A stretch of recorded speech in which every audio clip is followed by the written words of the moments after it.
Lucky Marwat में नामालूम अफराद ने एसएचओ के घर पर हमला कर दिया। फायरिंग से एसएचओ के 2 भाई जाँ बहक हो गए।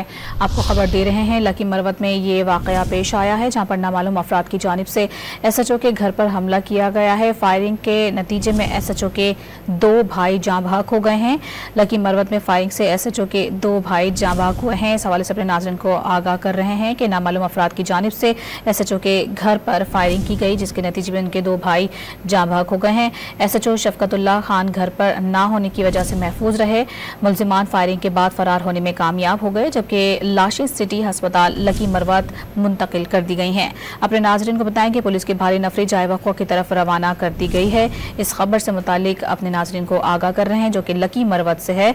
लकी मरवत में नामालूम अफराद ने एसएचओ के घर पर हमला कर दिया। फायरिंग के नतीजे में एसएचओ के 2 भाई जाँ बहक हो गए।